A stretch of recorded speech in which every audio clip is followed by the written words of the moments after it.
All right. Yamo bibia kwaba enfamra porcupines on YouTube with Selbet. Yes, as usual, ene enyumren so yetimi esin konya yabahwena fei yetimi edin komo ama enyeman so etima kosuye. But don't forget say obe subscribe na watima share. Well, this weekend me pacho Ghana Premier League games enso twaso a chese enya asam ketwa kra.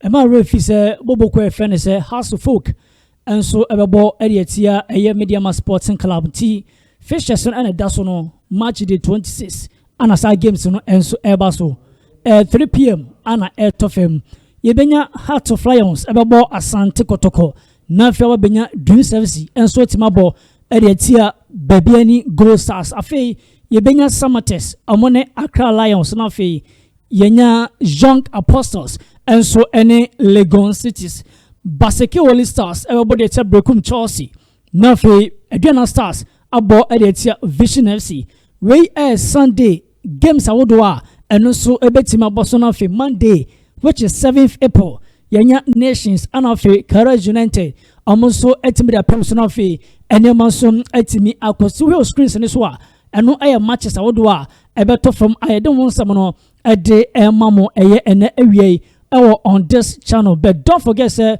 obegusu na afei watimi unsubscribe eno aye porcupines on YouTube. Now good news and say your games no about television enti o join me na hwe o screens ne so a obo say has any Mediama game no afafo agiatum ombecha Heart of Lions any Asante Kotoko omobecha na fe eye mepacho Aduana Stars enso ni Vision FC game no amonso etimecha ama enema so timakos bet as a question kakra na etima page no mu say why say House of Folk and Mediama why say Heart of Lions any Asante Kotoko enso same day game na no esanso about television on the same day. Well, yeah, say ebia ba ko be fa metro na bia ba ko fa eye na tu anaso original dia ene emrenin krabia ene betro bet for now there empay for there ba eno say Matchday 26 live matches no Sunday has and of Mediama half for ebetwa na fe Asante Kotoko ne Heart of Lions games no almost etimetwa na fe enema so etimebehwe sane enema so ebesi akọ but yewem ewon senu mankasa na fe yemfa ensem no enso entimi enfa because Asante Kotoko and Heart of Lions because a big game and a better from our Pando Sports Stadium 3 p.m. and as I game no enso ebaso yari Asante Kotoko squad omuko pm ewo eye Pando enso e de eba we eye 20-man squad ana yede eba betudwa e de amamo but mame confirm enfama say plus ya amuntimi rura Asante Kotoko 20-man squad ni no one aya brantia yefene se Saaka Dauda enewei enyumrei metimi a confirm on this channel e de amount say abrantia yefene se Saaka Dauda out one journey team no on say against Boboko yefene se Brekum Chelsea even timer line up on Ebeto Bonteno you say abrantia yefene se Saaka Dauda edi yes one monitor Asante Kotoko line up against Brekum Chelsea ude utemia wankasa betima across check na afi akọ back na awakọ hensema meken say Asante Kotoko line up obode beto abonteno na abranti a yefene say Saaka Dauda na ni di woma obebo ede cheboboku a yefene say Brekum Chelsea but after say warm up no eto from ewie no na team no return aba field aba besi akan ankasa no yehu abranti a yefene say eye Saaka Dauda na a raising concern ye pass why say Saka edi eba but after say game ebe sha said ye abrantia ye fene say Saaka Dauda edi enimu ema empayfo ede betu dwa kire say Saka epeke knock yes empayfo be confirm ede maye say abrantia ye fene say Saaka Dauda enso epeke knock wa bra na won up jumadia ekoso no ono so entima ye de entima journey to here line up Asante Kotoko a boy editor Brekum Chelsea no and daso no na obenya goalkeeper fene se Frederick Kasari na obenya Justice Blay na ubenya Samba Onel, na ubenya Jimano Entry, na ubenya Elvis Sheba for Auche, na ubenya Patrick Esiedu, ubenya Andrews Intimenu, ubenya Abrantia Yefenese, Aya Kwame Poku, na fewa benya Aya Peter Amidu Aqua, Adran Ajete, na fewa Michael Sefa, enti Saka out our timer, na wama panekos wa mobile game na Saka nyede, enka and one monitor channel we biano, ya confirm ye edema say, Enra Asante Kotoko, final training session at top form, awo AJ, sports complex no, na Abrantia ye fenese Saaka Dauda Johnny Timuno eno mobile. But Saka ain't many Timuno anya full training session. One Johnny Timuno eno omo anya full training and Saka and so at dugouts. And Saka come on eno no, and so also out of the game on team enkosia kanibi enfama bobokua je fenese Asante Kotoko yede eno wasam ede ema monafe monso monse ne nsem no enso esitie mama me Lord Amoa Lord anada your screen so no na sesia no Lord nsem no aye bibia kakra. Yes, Lord nsem no aye bibia kakra because Lord Amoa Oba Asante Kotoko or any performance ya na aye solid. Yes, or right back position one ma solid. Born a lot ebony ebony kama. But in Juna sesia no ha branch fence Lord no ade no ha adwen aha adwen papa because it got to a point e be confirm ya dem say abrantia ye fence Lord Amoa etimi return ya na only team Asante Kotoko train AJ and a day yes also ewremo AJ no ye kwena Lord asanso akotena dey dugout and a lot entimi team anya training but enra na yenim say ebia obeba mpona ka ebia ka oba be individual training session enso ediama boboku a ye fe ne say Asante Kotoko AJ sports complex but enewe anumre metimi a confirm the amount on Porcupine on YouTube say abrantia je fe ne say Lord Amoa Asante Kotoko 20-man squad omko room our pando no and then call team to koye Lord Amoa ye he basin mu no na Lord ente basin. Yes, abrantia ye fe ne say Lord Amoa ye to ye ni ehwe Asante Kotoko team basin mu no na Lord enso outer na onka team no I don't want some no enso de ema mo so no so janko abrantia ye fe ne say Akosi Asante on say Ablorh de no ya be confirm the amount dada say Ablorh back our returning if the Asante Kotoko training session oya ne kama ema niam so etimi koso because against Lagos City no ene kofa sa prane dey enso de baye but metima confirm say abrantia je fe ne say Joseph Ablorh etimi team full training session say owura mo 20-man squad de ebeba ba injunu mu ane ewe Mami Akosi Asante medase Akosi eneda ye screens ne so no na mami confirm inform say abrantia fe ne say Akosi Asante since ya Asante Kotoko ekoto abrantia ede ne baye no enya ade ya Akosi Asante enso etima ede about official game kradia ma Asante Kotoko.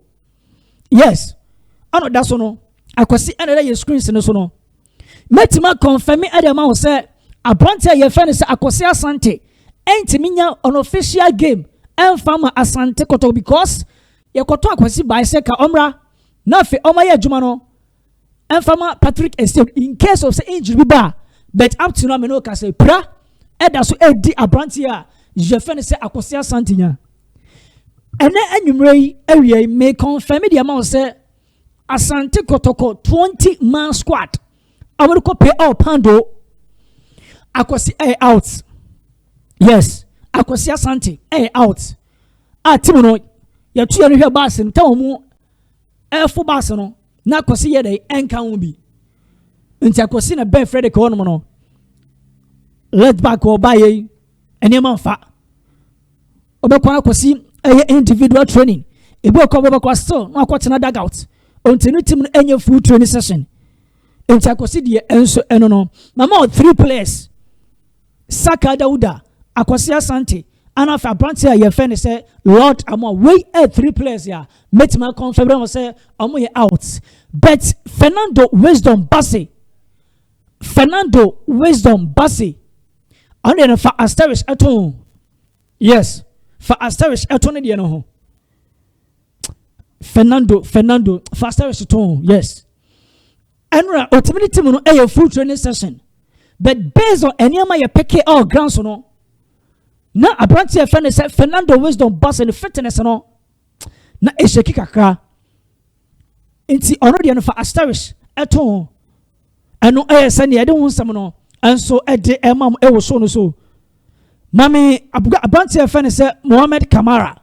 Yes, Yeni Asante Kotoko person komo. Na Yeremani Manso entimin koso. Met me a confirm the amount say a bunch of friends said Mohamed Kamara. Eka Asante Kotoko squad no 20-man squad. A bunch of your friends said Mohamed Kamara. Goalkeeper Edema Asante Kotoko. Me confirm me at the amount say Asante Kotoko 20-man squad no. Udi Ekao Frederick Asari Meti me a confirm and every answer the mouse say goalkeeper there screen Sisui Asari a part of Asante Kotoko 20-man squad. I'm gonna copy him El Pando because me say Barcelona or Ted driver in Ethiopia. Frederick Asari Eka Asante Kotoko 20-man squad no Ubenya Justice in Kunkuble, Chief Justice Blay. Mami confirm me and from say Blay, also a part of Asante Kotoko 20-man squad. America Pim, also our Pandono Chief and that's on Deputy Captain one Asante Kotoko. Ano that's on Chief Justice and so Eddie and so Ekambi. Obenya Abantia ye friend say Patrick Esiedu. Oh, Patrick performance for this season. Even some recent way. Oh, prepare about what in who pa Asante Kotoko. Obabo Samba, Obabo Andrews inti menu. Untimi mo enya branch of friend say Patrick Esiedu and so film because we're in 2 months of the match at the Eddie Atuaso solid our leg job position. Patrick Eka Asante Kotoko eye me pacho almost 20-man squad no. Peter Amidou Aqua Peter Nidiwom. Yes, me confirm the amount. Abanti friend say Peter Amidou Aqua Nidi ewa Asante Kotoko eye 20-man squad. Peter na unsa on Patrick ejira one side no. Peter Amidou Aqua enso edi epiemu a yade eno sam ede emamu no fe mo se ne ensam no enso esitie Asante Kotoko 20-man squad ana ye drop ede amawo obenya abranche friend say Adran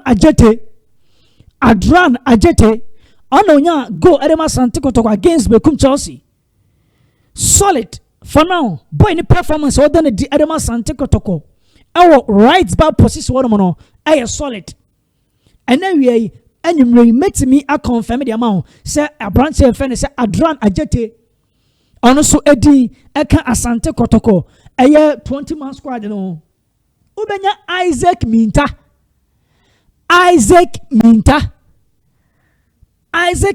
a part of Asante Kotoko omo 20-man squad no on say emra training net from our age sports complex no say Isaac ain't me anye full training area there.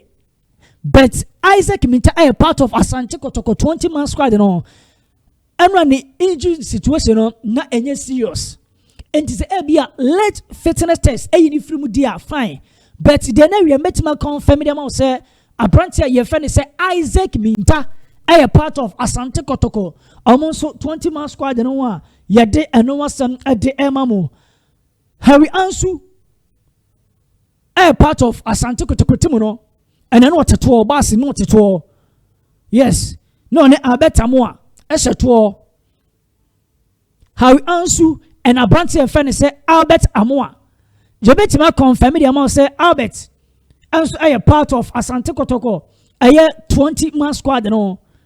I know I send it no. Obenya branch of friend say Jimano Enchi. fanedin eka 20-man squad no. Yes, Zima no entry. And now we full training session at the Asante Kotoko. Zima a part of Asante Kotoko team no. Ene omedi 2 free Kumase.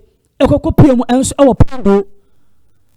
Because the so adeba kwa I'm saying for a boy you make chipano and it's set the performance no abafem because Zima a great Olympics no time you must be joining Asante Kotoko now you ma performance ya initially ultimately ma Asante Kotoko team na of late enya no ana de yenya ade free ma ho abebe ma e boge ma supporters no almost enya de enya happy and fan ho but I want you be doing come at the right time. But a branch here, your friend is Jimano entry. A part of Asante Kotoko. Or more a year 20-man squad no one. Yet and no one some at the Emam so. Mammy Andrews in team menu.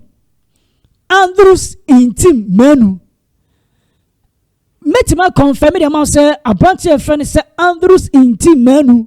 A part of Asante Kotoko. Or more squad no. Yes. On some upe player. Sensi an ora Kotoko team ni ma ono so etimagite mo no ede sit ni na so pa aya branch a ye fe ne se Andrews in team menu the Milford Dynamo body the onimbo. Yes, Andrews in team menu this season a branch performance no aya solid because it go to a point na upe player na supporters abonechi pa na aya branch ye fe ne se Andrews in team menu na supporters on a bonnet pa. But for now, since the performance here, other than the Adema Asante Kotoko no, I solid. Our boy it deserves a bonabaso at the right time. But or a part of Asante Kotoko, almost squad them look up him and our pound on one. Ya de and no one some at the Emma Monofe, Mount and some and so SCTA. Joseph Ablorh. Answer Joseph Gomono. Yababa catch from Edun Command say even Asante Kotoko game boy editor Brekum Chelsea. Joseph Ablorh was part of the team. Yes. Kabeti menya line up on the amount biya kamene beje pa. Eto we line up ni ma. She place a amote bench no. Obenya Kamara, Obenya Chei, Obenya Ansu, Albert Amoa, Baba Yaya, Samson Eduku, Saaka Dauda, Obenya Joseph Ablorh. Yes. Enti Ablorh 22 shatter jersey. Now are part of Asante Kotoko squad on the PMU.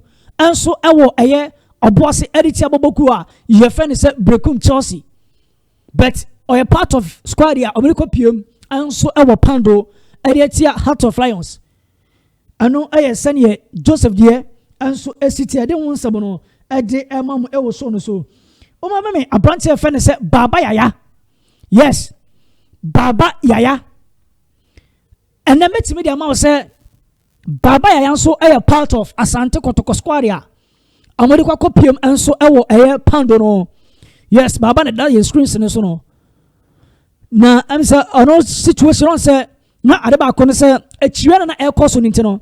Na on shada enta hu Baba Yaya e Asante Kotoko line up ni mu. Otimase.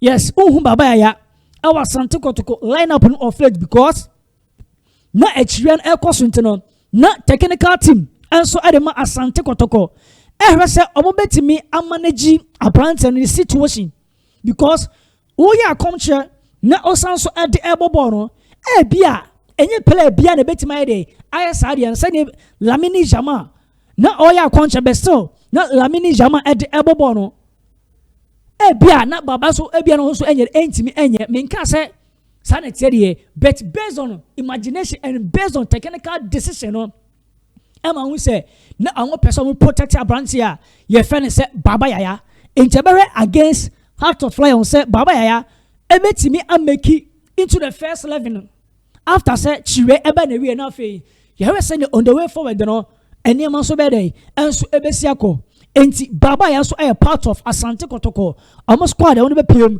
America PM enso our pound no a ye de eno asem e de ema mo na fe mo say ne ensem no enso esitie Kwame Pokubeye. Yes. Kwame Pokubeye.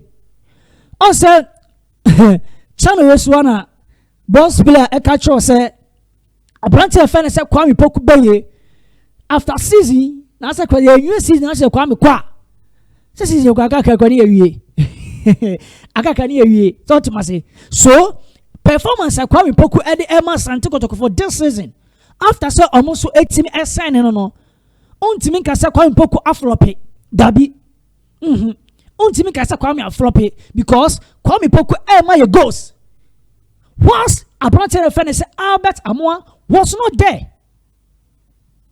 Yes, Albert Plako ye. Min Kasa Kotoko supporters enfe Albert, but Albert Amoa absence no. Kwame Poku ebe fele no kama because omo ye ghost. Kwame Poku ema ye ghost. O dey for the performance ebia na say unya enfe free on eton chen.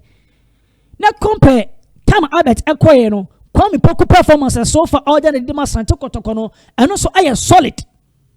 Enti Kwame Poku also a part of Asante Kotoko squad ya. Almost some adequate pim pound no. Aya de and no some a de so. Abranteɛ friend say Che Gamena. Oh that your screen so no. Che Gamena. Che come on. Che a part of Asante Kotoko team no. Yes. Abranteɛ your friend say Che Gamena. Eka Asante Kotoko 20 man squad no. Omodu ko PM pando. They confirm the amount. Che Jamina. Also I a part of the team and also enye Asante because I game in yankra game. A tough game. And to coach Ogun. And so you just said game in ever could diagro because playing against coach a friend said Bashir Hayford no. And no from sir. I think on my last 3 matches, draw back, Omo Kotoko Kotuomo, Elusi Kwabose, Esa Kosha Kotoko. That means that game will be a tough game. Because the league, I just Asante Kotoko, a team agent, Omo Timisha Heart of Lions, and so at the Kanwa, a better map one of a picture Asante Kotoko, Edomo Aquakurem, our Patro League in a slow crowd because CA. Kotoko ended that league in Oslo. Whilst baby any goal stars, Chelsea Asante Kotoko. Eti squad in the young cross squad coach Ogum. And so day at the Equa room and so on ma. Yade and no one some at the Emamo. Samuel Tinedu. Metima confirm me Adama say a bunch of friends Samuel Tinedu. And so I a part of Asante Kotoko squad. Coach Prosper not Ogum. And so etim asalete say Abram ko PM ewo pound no. Abrantia your friend say Samuel Tinedu because nansa Tinedu so performance at the Asante Kotoko no and so I solid. We dey cry you because say obi kwa kachiro. Samuel Tinedu performance for Asante Kotoko on last match say wetin ball at the Kotoko no I solid. No just look at the shot of Puma different there or the cotton net. Solid one. Tinedu so a part of Asante Kotoko squad ya. I'm going to copy him our pando. Samba O'Neill. Sisiano, my say debate be a coso. Anna Samba no on the best defender our Ghana Premier League man. All right, I don't know. I will be an agent. Media to me, Samba performance for this season since Asante Kotoko I sign no. I am solid. Yes, and you're surprised say against Bobokua, your friend say Bekum Chelsea. Abrantia, your friend say Samba O'Neill. And it's me J near can say a MVP. And so they Edison in Aso. Otimase. So Samba performance in the you and I know say a solid. A Jan and Aso. As he says, I Kotoko phone paying for cry say boy no contract extension no. Almost started nothing.